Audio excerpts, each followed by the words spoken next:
Palmolive Soap, Your Beauty Hope, and Luster Cream Shampoo for soft, glamorous, caressable hair bring you Our Miss Brooks, starring Eve Arden. Our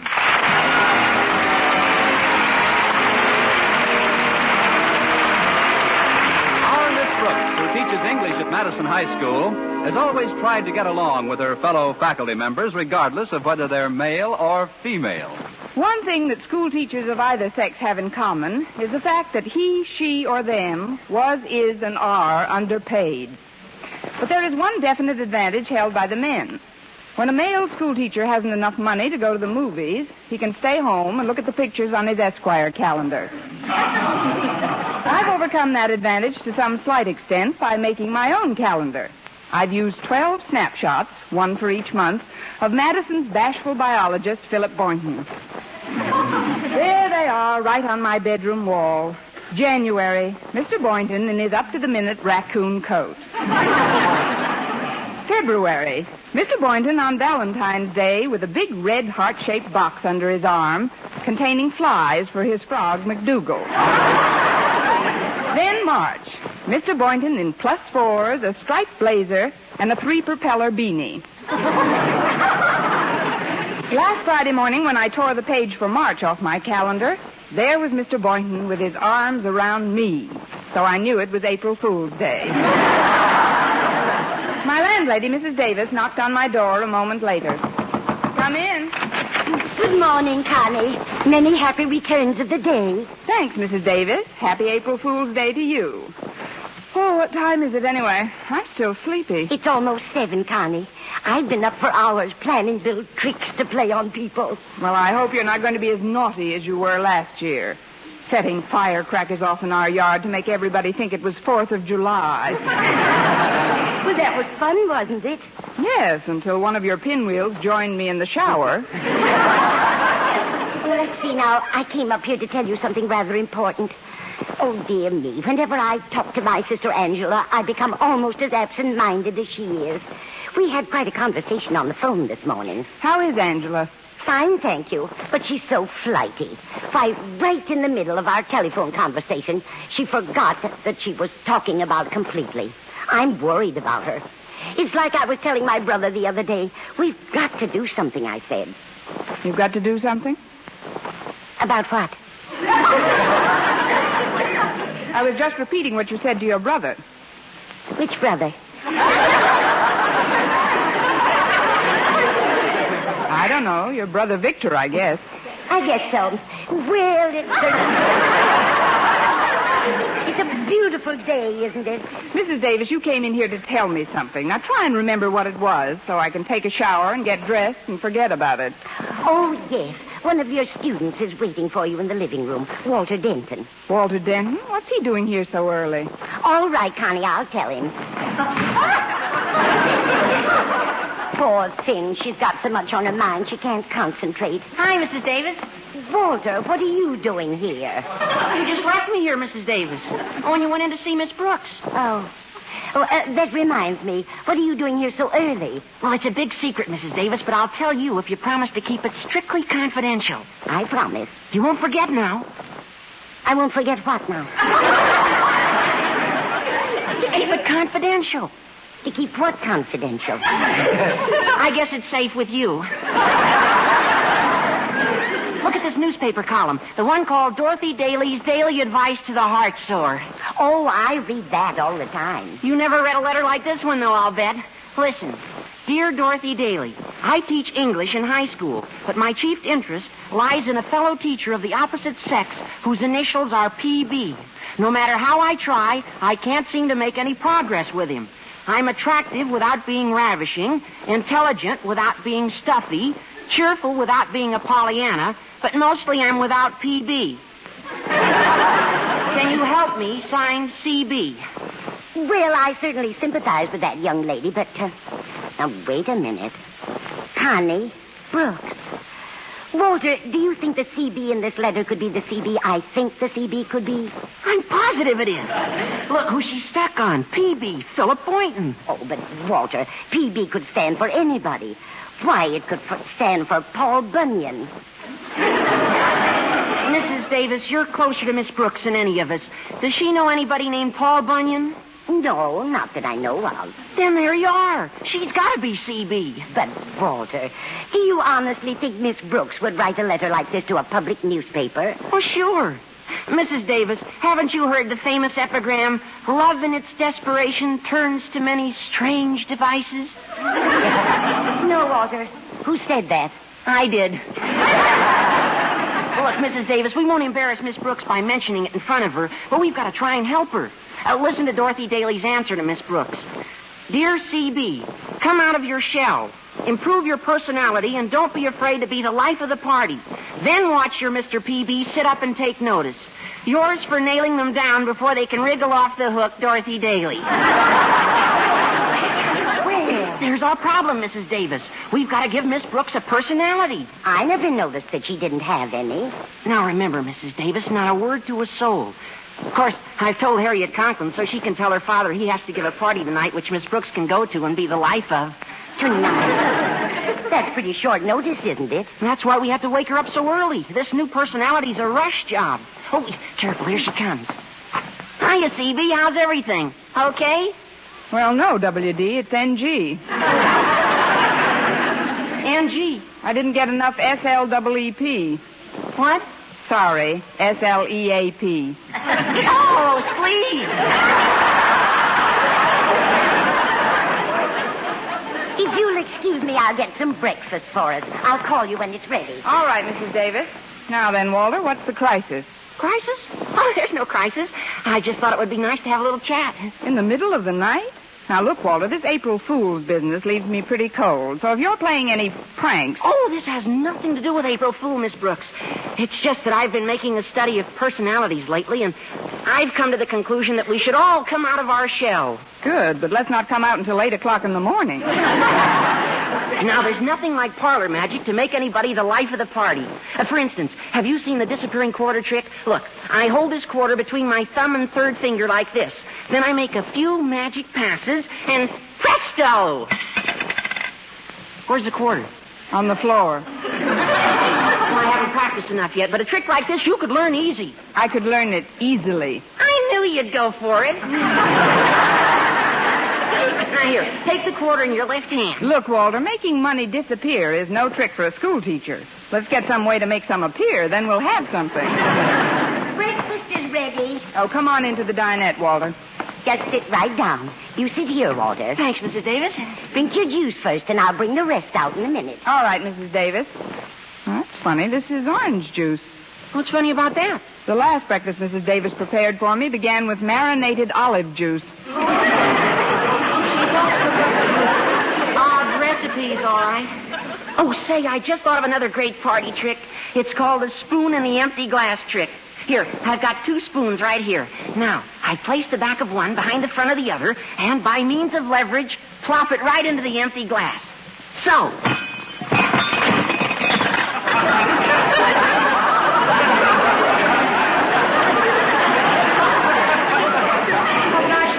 Wasn't empty. It is now. Of course, my lap isn't as empty as it was. Don't let it upset you, Miss Brooks. One of the truest things ever said is the quotation, a damp garment should not dampen the spirits of the wearer.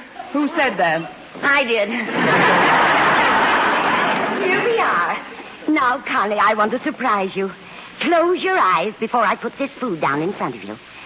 Go ahead now. Please close them tight. All right, Mrs. Davis, they're closed. There. Now, before you open them, guess what we've got for breakfast. Salmon patties fried in Cointreau? No, I ran out of Cointreau. Try again. Wheat cakes and raviolis? No, dear. I guess you better give up. Open your eyes. Why, what's this? Plain scrambled eggs, toast, and coffee? That's right, Connie. April Fool!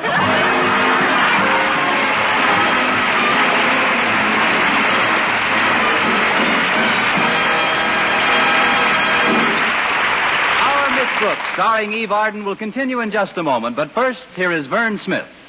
Want to win $49,000 in cash? That's right, $49,000 in cash. The first prize offered by the makers of Palmolive soap in their big, exciting 49 Gold Rush contest. Second prize, $4,900. And there are 4,949 other cash prizes. What a chance to win $100,000 in cash prizes, and it's easy to enter. Simply finish this sentence, I like Palmolive soap because, in 25 words or less. That's all. Just 25 words or less to finish the sentence, I like Palmolive soap because. Then mail your entry right away along with the Palmolive soap wrapper. Easy, isn't it? And remember, thousands will strike it rich in this big 49 Gold Rush contest. Enter as often as you like. Get entry blanks and complete rules from your dealer, or send your entries on plain paper with your name and address and dealer's name and address, plus one Palmolive wrapper for each entry.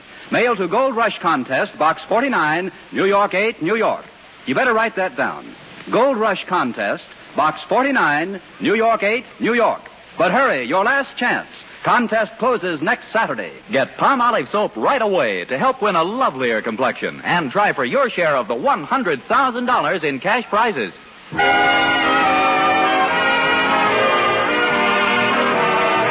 Well, Walter Denton's moving full speed ahead in his efforts to aid CB take Dorothy Daly's advice concerning PB. Let's look in now on another of the conspirators, Harriet Conklin, as she speaks to her father in the principal's office. So all you have to do, Daddy, is to invite this party to the party when she comes by this morning. But I don't see any reason for it, Harriet. I'm getting sick and tired of this constant round of parties. One mad whirl after another. Daddy, the last party you gave was on Thanksgiving. Oh, this is vital, Daddy. I can't go into embarrassing details, but we've got to bring somebody out of herself. Oh, you've just got to invite Miss Brooks to our party. Miss Brooks? But she has a party every day, all day long. It only seems that way because of her pleasant exterior. Believe me, there are days when her heart is sorely beset beneath that gay surface and lies in her bosom like a dead thing. That must be Miss Brooks now. Well, I won't go through with it, Harriet. I absolutely refuse to have any... Listen, Daddy. You promised Mother you'd go on a diet, didn't you? Yes, but what has that got to do with... If you don't invite Miss Brooks to our party tonight, I'll take that bar of fudge out from under your desk blotter and show it to Mother. Come in, my dear. I was told that you wanted to see me, Mr. Conklin. Oh, hello, Harriet. Hi, Miss Brooks. Daddy has something he wants to tell you. Yes. I've been coerced into having a little party at our place tonight, Miss Brooks. And if you have nothing else to do, we'd like you to come. Well, thanks, Mr. Conklin. I'd love Of course, if you can't come, we may just drop the whole thing. Daddy, I think I'll change the blotter on your desk right now. No. That is, I'm sure it'll be nice to get together. All right, Mr. Conklin. Then if that'll be all, I'll see you tonight. I'll be looking forward to it. Dismissed. I'll walk out with you, Miss Brooks. Thanks, Daddy. And next time, try the ones with the nuts in them. Quiet, girl. You know, Miss Brooks, there's nothing like a party to bring a person out of her shell.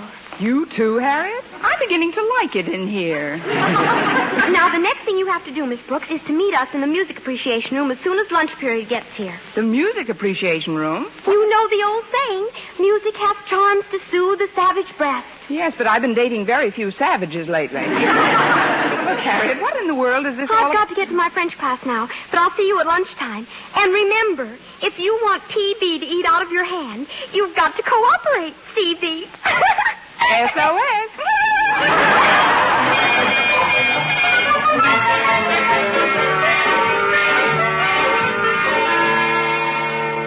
Hiya, Miss Brooks. Mind if I walk down the hall with you? Not at all, Walter. I'm just going to the music appreciation room to meet Harriet. But don't ask me why. I know why, Miss Brooks. Because tonight's party is an everybody who comes must do something party. And we've got something swell doped out for you to do. For me to do? You'll find out about it in a minute. Hey, here's the music room, Miss Brooks. Let's go in.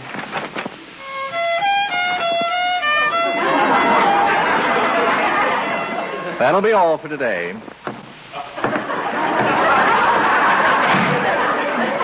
Well, he came a long way to practice. Very clever. Very clever. I'm sure he'll make a fine musician if he concentrates on his violin and stops telling jokes. Hello, Miss Brooks. Well, we're all set. We are? Did you bring it, Mr. Pringle? Got it right in this case, Walter. Good. You know, Miss Brooks, tonight's an everybody who comes must do something party. Yes, I know, and I think I know what I'm going to do, too. What? Stay home. Oh, don't be ridiculous, Miss Brooks. You know how well Miss Enright plays the piano, don't you? What has Miss Enright's playing the piano got to do with me? Well, plenty. She's coming to the party tonight, and you know how she likes to show off in front of Mr. Boynton. But we're going to see to it that you're the life of the party. Well, come on, Harriet. We got some more arrangements to make. Okay, Walter. You just put yourself in Mr. Pringle's hands completely, Miss Brooks. That's right. If you put yourself in Mr. Pringle's hands now, who knows? You may wind up in Mr. Boynton's arms later. I'll see you tonight, C.B. I don't know what this is all about, Mr. Pringle. Take it easy, Miss Brooks. All the children want you to do is learn a very simple little specialty for the party tonight. Now, tell me, do you have any musical education at all? Well, when I was a little girl, I played in our Girl Scout band. Really? What instrument? The tuba. I didn't keep at it, though. It did something to my lips. You must have started too young. It's a difficult instrument to master. Yes, for months after I gave it up, I couldn't drink a malted without swallowing the straw. Well, what I've got in mind for you won't offer any difficulties, I'm sure. Now, this is a ukulele. It's the only instrument upon which a novice can pick out a simple tune in no time at all. Now, here, just place one finger on this fret. So. Now, this one here. That's right. Now, play a chord. Go ahead, try it. Well, all right, I'll try.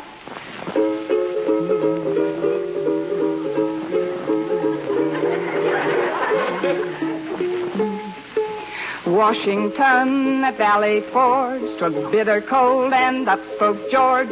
Lo-do-de-o, do-do-do-de-o. Take my lips and do your duty. Everybody calls me cutie. Why, Miss Brooks, that's wonderful. Let's sing some together. All right, Mr. Pringle. Paul Revere on his midnight ride rode through town and loudly cried, Bo-do-de-o, do-do-do-de-o. Shake my hand and call me Max. I've got a charge account at Saks. His ukulele, gaily, how he strums it, bum-bums it, dancing, dancing. Then he hollers, black bottom. Crazy words, crazy tune. You'll be driving me crazy soon with that bo-do-de-o, do-do-do-de-o. Miss Brooks! What's the meaning of this, Mr. Pringle? And what are you doing in Mr. Pringle's music room during lunch period, Miss Brooks? I just dropped in for a melody burger. I wanted to see if I remembered something. Leave this room at once. As for you, Mr. Pringle, aren't you supposed to be at lunch during this period? Yes, sir. I was just going, sir. Well, put that ridiculous-looking instrument down and get out. Yes, sir. Come on, Miss Brooks. Naturally. Yeah, it's disgraceful. Carrying on in the middle of a school day and with a ukulele.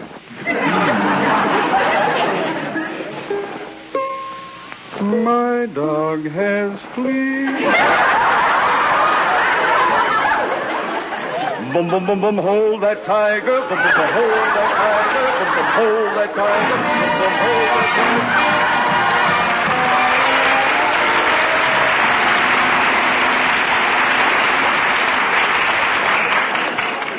tiger. Well, what do you think of the party so far, Mr. Boynton? Oh, it's very nice, Miss Brooks, but I'm a little worried. Everybody's supposed to get up and do something, aren't they? Well, that's the idea.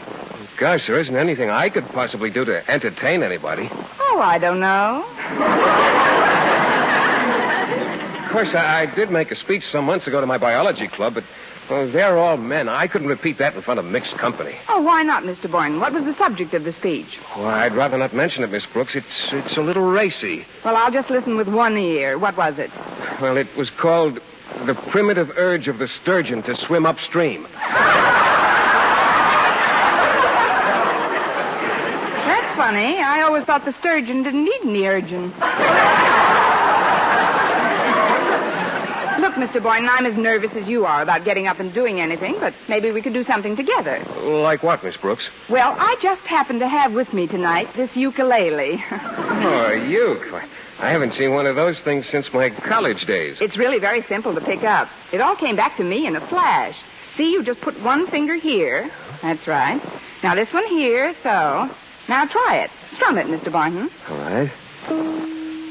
I'll see you in my dreams. Hold you in my... Don't be bashful. Hold that pucker. You're the best since Sophie Tucker.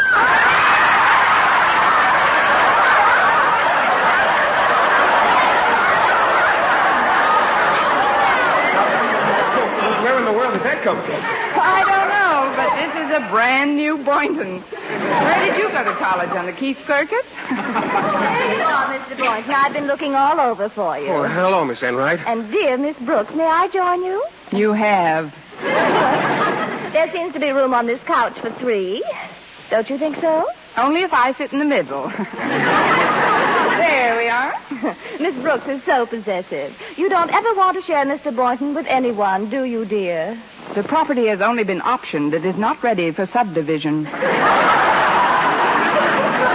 me, Brooks, but Mother says if anybody wants cake and coffee, it's on the table. Just help yourself, please. Oh, I think I'll get some. Mrs. Conklin certainly knows the way to a man's heart. I like the overland route myself. You run along, Mr. Boynton. Oh, can I bring you ladies something? Just yourself, dear Mr. Boynton.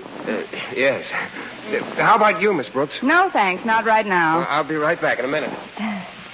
Well, no doubt you've got your specialty all prepared, Miss Brooks. Oh, it's nothing, really.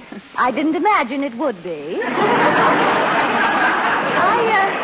I'm going to play the piano myself. That should be lovely. It's obvious from your build that you've moved enough of them. That's very funny. I wonder how funny you'll feel when I get up and read this letter in Dorothy Daly's column. Letter? Yes, I've got the clipping right here. It's signed C.B., and it says, Dear Dorothy Daly, I teach English in high school, but my chief interest lies in a fellow teacher of the opposite sex whose initials are P.B. P.B.? Wait a minute, Philip Boynton? Exactly. It goes on to tell how C.B. can't make any progress with P.B. at all and pleads for advice. Oh, but Miss Enright, you don't think that... Why, I didn't write that letter. I know you didn't. I did. You? A little April Fool's joke, Miss Brooks. But, of course, when I read it, I won't mention that detail. And even if you do, it'll just look like a natural attempt to cover your embarrassment. But, Miss Enright, even you wouldn't... Why, Attention, folks, attention. We come now to that part of the party we've all been looking forward to so eagerly. The part where everybody must get up and do something. First, I'd like to introduce Madison's beloved English teacher, our Miss Brooks. Enjoy your brief moment, my dear. I'm going to follow you on with this juicy little tidbit. What do you mean, brief moment? I'm loaded with entertainment. Come on, Miss Brooks. What are you going to do for us tonight? Well, ladies and gentlemen, I thought I'd do a few medleys of songs on the ukulele, then a few recitations, and maybe a parlor trick or two. First, the songs. Washington at Valley Forge 'twas bitter cold, and up spoke George.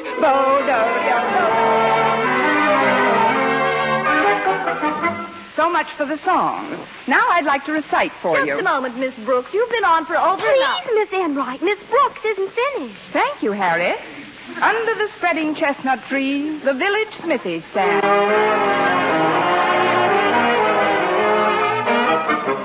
We hold these truths to be self-evident, that all men are created equal.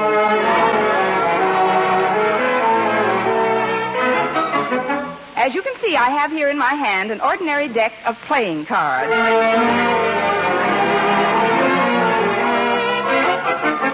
And now I'd like to show you a fascinating parlor game. Mr. Conklin, do you have a phone book I could borrow? Yes, Miss Brooks. There's one right here on this table, but don't you think it's a little late to phone anyone? It's almost 12 o'clock. Oh, I'm not going to phone anyone.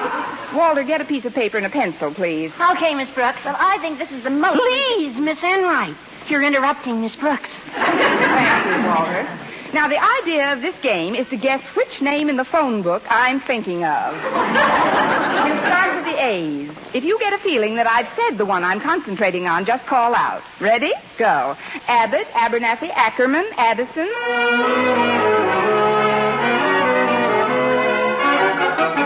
Pasco, Monroe, Peyton, Penniman, Primpachak.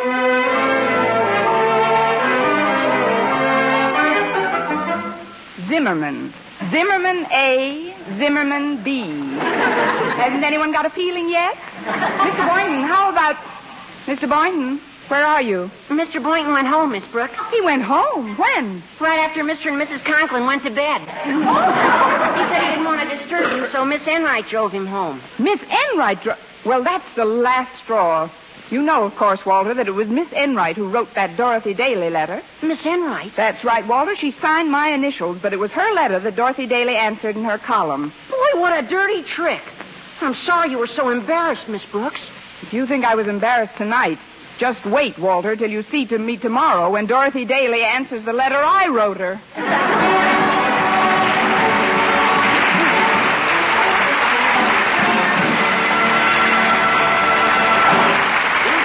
Our Miss Brooks returns in just a moment, but first...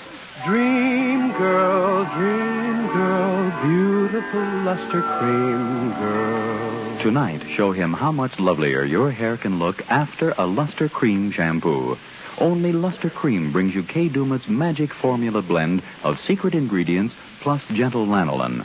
Gives loveliness lather even in hardest water. Glamorizes your hair as you wash it. Luster Cream, not a soap, not a liquid, but a dainty cream shampoo. Leaves hair fragrantly clean, free of loose dandruff, glistening with sheen. Soft, manageable. Gives new beauty to all hairdos or permanents. 4-ounce jar, $1. Smaller sizes, either tubes or jars. Tonight, try Luster Cream shampoo and be a... Dream girl, beautiful luster cream girl. You owe your crowning glory to a luster cream shampoo. And now, once again, here is our Miss Brooks. Well, I had a date with Mr. Boynton on the following day, and I couldn't wait to find out if Miss Enright had told him about the Dorothy Daly column. Sure enough, it was the first thing he mentioned when he came by to pick me up. That letter in the paper, Miss Brooks, it certainly has me puzzled. Puzzled, Mr. Boynton? Yes, I know, of course, that you're CB, but who in the world is PB? Mr. Boynton, I thought sure you'd guess. PB is an old flame of mine, fella named Paul Bunyan.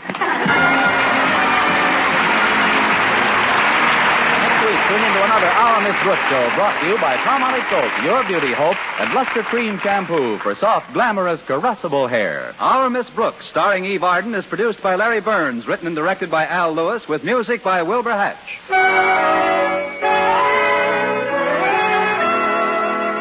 Men, here is actual, factual proof of more comfortable, actually smoother shaves by using Palmolive Lather Shaving Cream. 1,251 men tried the Palmolive Lather way to shave described on the tube. And no matter how they shaved before, 3 out of 4 got more comfortable, actually smoother shaves. Try Palmolive Lather Shaving Cream. See if you don't get more comfortable, actually smoother shaves the Palmolive Lather Shaving Cream way. For mystery liberally sprinkled with laughs, listen to Mr. and Mrs. North, the exciting, fun-packed adventures of an amateur detective and his beautiful wife. Tune in Tuesday evenings over most of these same stations. And be with us again next week at the same time for another comedy episode of Our Miss Brooks. Cancer causes a death every 3 minutes, and unless the present cancer death rate is reduced, 18 million living Americans will die from it. This will affect, on the average, 1 out of every 2 families in the United States. You can help stop the further spread of cancer by helping the American Cancer Society to provide more surgery, X-ray, and radium treatments. So give generously to the American Cancer Society today.